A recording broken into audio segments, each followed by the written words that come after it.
नंदीश्वर ने आगे सनत कुमार जी से कहा, हे बुद्धिमान सनत कुमार जी, अब तुम पिनाकधारी भगवान शिव के किरात नामक अवतार का वर्णन भी सुनो। उस अवतार में उन्होंने मूक नामक दैत्य का वध और प्रसन्न होकर अर्जुन को वर प्रदान किया था। जब सुयोधन ने महाबली पांडवों को द्यूत क्रीड़ा में जीत लिया, तब वे सती साध्वी द्रौपदी के साथ द्वैत वन में चले आए। वहीं वे पांडव सूर्य द्वारा दी हुई बटरलोई का आश्रय लेकर सुखपूर्वक अपना समय बिताने लगे। हे प्रियवर, उसी समय सुयोधन ने आदर पूर्वक मुनिवर दुर्वासा को छल करने के प्रयोजन से पांडवों के निकट जाने के लिए प्रेरित किया। सुयोधन अर्थात दुर्योधन। तब महर्षि दुर्वासा अपने 10,000 शिष्यों के साथ आनंद पूर्वक वहां गए और पांडवों से मनुकूल भोजन की याचना करने लगे।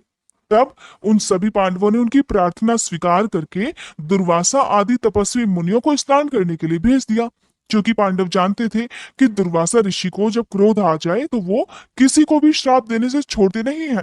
मुनीश्वर, इधर अन्ना भाव के कारण वे सभी पांडव बड़े संकट में पड़ गए। मन ही मन प्राण त्याग देने का विचार करने लगे। तब द्रौपदी ने श्री कृष्ण का स्मरण किया और वे तत्काल ही वहां आ पहुंचे और शाक के पत्ते का भोग लगाकर उन सभी तपस्वियों को तृप्त कर दिया। फिर तो महर्षि दुर्वासा अपने शिष्यों को तृप्त हुआ जानकर स्नान करने के बाद वहां से चलते बने। इस प्रकार भगवान कृष्ण की कृपा से उस समय पांडव संकट से मुक्त हो पाए। फिर भगवान कृष्ण ने पांडवों को शिव जी की आराधना करने की सम्मति दी। फिर व्यास जी ने भी आकर उन्हें शंकर जी की आराधना करने का आदेश देते हुए कहा, हे पांडवों, शिव जी संपूर्ण दुखों का नाश करने वाले हैं। वे भक्ति करने से थोड़े ही समय में प्रसन्न हो जाते हैं। इसलिए सभी लोगों को शंकर जी की सेवा अवश्य करनी चाहिए। वे महेश्वर प्रसन्न होने पर भक्तों की सारी इच्छाएं पूर्ण कर देते हैं, यहाँ तक कि वे इस लोक में सारा भोग और परलोक में मोक्ष तक दे डालते हैं। ये बिल्कुल निश्चित बात है। इसलिए भुक्ति मुक्ति रूपी फल की कामना करने वाले मनुष्यों को सदा शंभु की सेवा करनी चाहिए, क्योंकि भगवान शंकर साक्षात परम पुरुष, दुष्टों के संहारक और सत्पुरुषों के आश्रय स्वरूप हैं। अब अर्जुन पहले दृढ़ता पूर्वक शस्त्र विद्या का जप करें, तब इंद्र पहले परीक्षा लेंगे। जब संतुष्ट हो जाएंगे, प्रसन्न होने पर वे सर्वदा विघ्नों का नाश करते रहेंगे और फिर शिव जी का श्रेष्ठ मंत्र प्रदान करेंगे। नंदीश्वर कहते हैं, हे मुने, ऐसा कहकर व्यास जी अर्जुन को बुलाकर उन्हें शक्र विद्या का उपदेश देने को तत्पर हुए। तब तीक्ष्ण बुद्धि वाले अर्जुन ने स्नान करके पूर्व दिशा की ओर मुंह करके बैठकर उस विद्या को ग्रहण कर लिया। फिर उदार बुद्धि मुनिवर व्यास जी ने अर्जुन को पार्थिव लिंग के पूजन का विधान बताकर कहा, पार्थ, अब तुम यहाँ से परम रमणीय इंद्रकील पर्वत पर जाओ और वहां जाह्नवी के तट पर बैठकर सम्यक रूप से तपस्या करो। ये विद्या अदृश्य रूप से सदा तुम्हारा हित करती रहेगी। अर्जुन को ऐसा आशीर्वाद देकर व्यास जी पांडवों से कहने लगे, हे पांडवों, तुम लोग धर्म पर दृढ़ बने रहो। इससे तुम्हें सर्वथा श्रेष्ठ सिद्धि प्राप्त हो जाएगी और इसमें अन्यथा विचार करने की कोई जरूरत भी नहीं है। नंदीश्वर कहते हैं, मुने, इस प्रकार मुनिवर व्यास उन पांडवों को आशीर्वाद देकर तथा शिवजी के चरण कमलों का स्मरण करके तुरंत ही अंतर्ध्यान हो गए। उधर शिव मंत्र के धारण करने से अर्जुन में भी अनुपम तेज व्याप्त हो गया। वे उस समय उद्वीत हो उठे। अर्जुन को देखकर सभी पांडवों को निश्चय हो गया कि अवश्य ही अब हमारी विजय होगी, क्योंकि अर्जुन में भी विपुल तेज उत्पन्न हो गया है। तब उन्होंने अर्जुन से कहा, व्यास जी के कहे अनुसार तो ऐसा प्रतीत होता है कि इस कार्य को केवल तुम ही कर सकते हो। ये दूसरे के द्वारा कभी भी सिद्ध नहीं हो सकता। इसलिए हे अर्जुन, जाओ और हम लोगों का जीवन सफल बनाओ। तब अर्जुन ने चारों भाइयों और द्रौपदी से अनुमति मांगी। उन लोगों को अर्जुन के विछोह का दुख तो हुआ, पर कार्य की महत्ता को देखकर सभी ने अनुमति दे दी। फिर तो अर्जुन मन ही मन प्रसन्न हुए उस उत्तम पर्वत अर्थात इंद्रकील को चले गए। वहां पहुंचकर वे गंगा जी के पास एक मनोरम स्थान पर, जो स्वर्ग से भी उत्तम और अशोक वन से सुशोभित ही, ठहर गए। वहां उन्होंने स्नान करके गुरुवर को नमस्कार किया और जैसा उपदेश मिला था उसी के अनुसार स्वयं ही अपना वेश बनाया। फिर पहले मन ही मन इंद्रियों का अपकर्ष करके वे आसन लगाकर बैठ गए। फिर समसूत्र वाले सुंदर पार्थिव शिवलिंग का निर्माण करके उनके आगे अनुपम तेजो राशि शंकर जी का ध्यान करने लगे।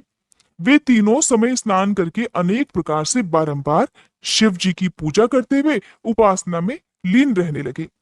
तब अर्जुन के शिरोभाग से तेज की ज्वाला निकलने लगी। उसे देखकर इंद्र के गुप्तचर भयभीत हो गए। वे सोचने लगे, ये यहां कब आ गया? पुनः उन्होंने ऐसा विचार किया कि ये घटना इंद्र को बतला देनी चाहिए। ऐसा सोचकर वे तत्काल ही इंद्र के पास गए। गुप्तचरों ने कहा, हे देवेश, वन में एक पुरुष तपस्या कर रहा है, परंतु हमें पता नहीं कि वह देवता है, ऋषि है, सूर्य है अथवा अग्नि। उसी के तेज से संतप्त होकर हम आपके पास आए हैं। हमने उसका चरित्र भी आपसे निवेदित कर दिया। अब आप जैसा उचित समझे वैसा कीजिए। नंदीश्वर कहते हैं, हे मुने, उन गुप्तचरों के ऐसा कहने पर इंद्र को अपने पुत्र अर्जुन का सारा मनोरथ ज्ञात हो गया। तब वे पर्वत रक्षकों को विदा करके स्वयं वहां जाने का विचार करने लगे। हे विप्रवर, इंद्र अर्जुन की परीक्षा लेने के लिए एक वृद्ध ब्रह्मचारी ब्राह्मण का वेश बनाकर वहां पहुंचे। उस समय उन्हें आया हुआ देखकर पांडुपुत्र अर्जुन ने उनकी पूजा की और फिर उनकी स्तुति करके आगे खड़े होकर पूछने लगे, ब्राह्मण, बताइए, इस समय कहां से आपका शुभागमन हुआ है? इस पर ब्राह्मण वेशधारी इंद्र ने अर्जुन को ऐसे वचन किए जिससे वह तपस्या से डिग जाए। पर जब अर्जुन को दृढ़ निश्चय देखा तब अपने स्वरूप में प्रकट होकर इंद्र ने अर्जुन को भगवान शंकर का वह गुप्त मंत्र बतलाया और उसका जप करने की आज्ञा दे दी। फिर अपने अनुचरों को सावधानी के साथ अर्जुन की रक्षा करने का आदेश देकर वे अर्जुन से बोले, हे भद्र, तुम्हें कभी भी प्रमाद पूर्वक राज्य नहीं करना चाहिए, परंतप ये विद्या तुम्हारे लिए श्रेयस्कर होगी। साधक को सभी प्रकार से धैर्य धारण किए हुए रहना चाहिए। रक्षक तो भगवान शिव है ही। वे संपत्तियां और फल अर्थात मोक्ष दोनों समान रूप से दे देंगे और इसमें तनिक भी संशय नहीं है। नंदीश्वर कहते हैं, हे मुने, इस प्रकार अर्जुन को वरदान देकर देवराज इंद्र शिवजी के चरण कमलों का स्मरण करते हुए अपने भवन को लौट गए। तब महावीर अर्जुन ने भी सुरेश्वर को प्रणाम किया और फिर वे मन को वश में करके इंद्र के उपदेशानुसार शिवजी के उद्देश्य से तपस्या करने लगे। नंदीश्वर कहते हैं, मुने, फिर अर्जुन व्यास जी के उपदेशानुसार विधि पूर्वक स्नान और न्यास आदि करके परम भक्ति के साथ शिव जी का ध्यान करने लगे। उस समय वे एक श्रेष्ठ मुनि की तरह एक ही पैर के बल पर खड़े होकर सूर्य की ओर एकाग्र दृष्टि करके खड़े खड़े मंत्र का जाप कर रहे थे। इस प्रकार वे परम प्रेम पूर्वक मन ही मन शिव जी का स्मरण करके शंभु के सर्वोत्कृष्ट पंचाक्षर मंत्र अर्थात नमः शिवाय का जाप करते हुए घोर तप करने लगे। उस तपस्या का ऐसा उत्कृष्ट तेज प्रकट हुआ जिससे देवगण विस्मित हो गए। पुनः वे शिव जी के पास गए और समाहित चित्त से बोले, हे सर्वेश, एक मनुष्य आपके लिए तपस्या में निरत है। प्रभु, वह व्यक्ति जो कुछ चाहता है उसे आप क्यों नहीं दे देते? नंदीश्वर कहते हैं, मुने, ऐसा कहकर देवताओं ने अनेक प्रकार से उनकी स्तुति की। फिर उनके चरणों की ओर दृष्टि लगाकर वे विनम्र भाव से खड़े हो गए। तब उदार बुद्धि और प्रसन्नात्मा महाप्रभु शिवजी उस वचन को सुनकर ठठाकर हंस पड़े। देवताओं से इस प्रकार बोले, देवताओं, अब तुम लोग अपने स्थान को लौट जाओ। मैं सब तरह से तुम लोगों का कार्य संपन्न करूंगा, ये बिल्कुल सत्य है और इसमें संदेह बिल्कुल नहीं। नंदीश्वर कहते हैं, मुने, शंभु के उस वचन को सुनकर देवताओं को पूर्णतया निश्चय हो गया। तब वे सब के सब अपने स्थान को लौट गए। इसी समय मूक नामक दैत्य शूकर का रूप धारण करके वहां आया। विपेंद्र उसे उस समय मायावी दुरात्मा दुर्योधन ने अर्जुन के पास भेजा था। वह जहां अर्जुन स्थित थे उसी मार्ग से अत्यंत वेग पूर्वक पर्वत शिखरों को उखाड़ता हुआ, वृक्षों को छिन्न भिन्न करता हुआ और अनेक प्रकार के शब्द करता हुआ आया। तब अर्जुन की भी दृष्टि उस मूक नामक असुर पर पड़ी और फिर वे शिवजी के पाद पद्मों का स्मरण करके इस प्रकार विचार करने लगे। अर्जुन मन ही मन कहने लगे कि ये कौन है, कहां से आ रहा है? ये तो क्रूर कर्मा दिखाई पड़ रहा है। निश्चय ही ये मेरा अनिष्ट करने के लिए ही यहाँ आ रहा है। इसमें तनिक भी संशय नहीं, क्योंकि जिसका दर्शन होने पर अपना मन प्रसन्न हो जाए वो निश्चय ही अपना हितैषी है, और जिसके दिखने पर मन व्याकुल हो जाए वो तो शत्रु ही होता है। आचार से कुल का, शरीर से भोजन का, वार्तालाप से शास्त्र ज्ञान का और नेत्र से स्नेह का परिचय मिलता है। आकार से, चाल ढाल से, चेष्टा से, बोलने से और नेत्र तथा मुख के विकार से मन के भीतर का भाव जाना जाता है। नेत्र चार प्रकार के कहे गए हैं: उज्जवल, सरस, तिरछे और लाल। विद्वानों ने इनका भाव भी अलग अलग बतलाया है। नेत्र मित्र का संयोग होने पर उज्जवल, पुत्र दर्शन के समय सरस, कामिनी के प्राप्त होने पर वक्र और शत्रु के दिख जाने पर लाल हो जाते हैं। और इस नियम के अनुसार इसे देखते ही मेरी सारी इंद्रियां कलुषित हो उठी है, इसलिए निस्संदेह ये शत्रु ही है और मार डालने योग्य है। इधर मेरे लिए गुरुजी की आज्ञा भी ऐसी है कि राजन, जो तुम्हें कष्ट देने के लिए तैयार हो उसे तुम बिना किसी प्रकार का विचार किए अवश्य ही मार डालना, तथा मैंने इसलिए आयुध भी तो धारण कर रखा है। ऐसा विचार कर अर्जुन ने अपने धनुष पर बाण चढ़ाया और डटकर वहीं खड़े हो गए। इसी बीच भक्त वत्सल भगवान शंकर अर्जुन की रक्षा, उनकी भक्ति की परीक्षा और उस दैत्य का नाश करने के लिए शीघ्र ही वहां आ पहुंचे।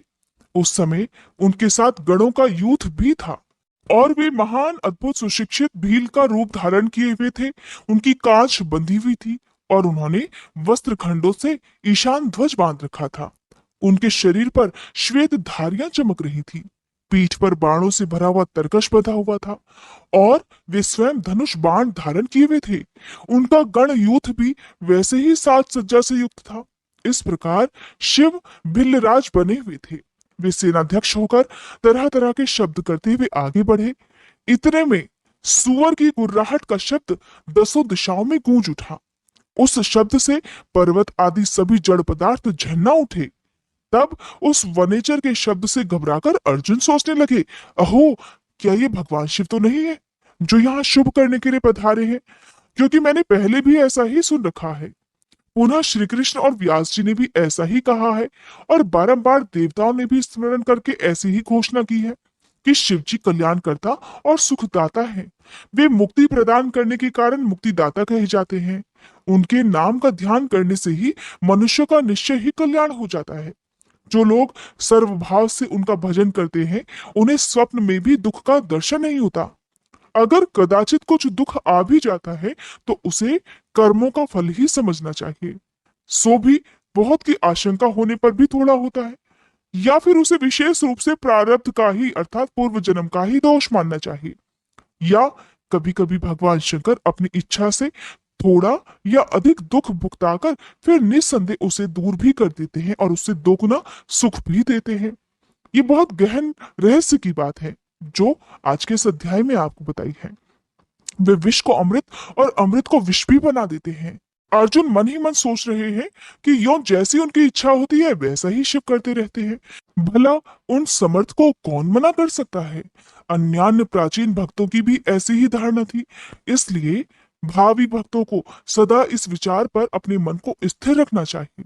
लक्ष्मी रहे या चली जाए, मृत्यु आंखों के सामने ही क्यों ना उपस्थित हो जाए, लोग निंदा करें या प्रशंसा, परंतु शिव भक्ति से दुखों का विनाश अवश्य ही होता है। शंकर जी अपने भक्तों को चाहे वे पापी हों या पुण्यात्मा सदा सुख ही देते हैं।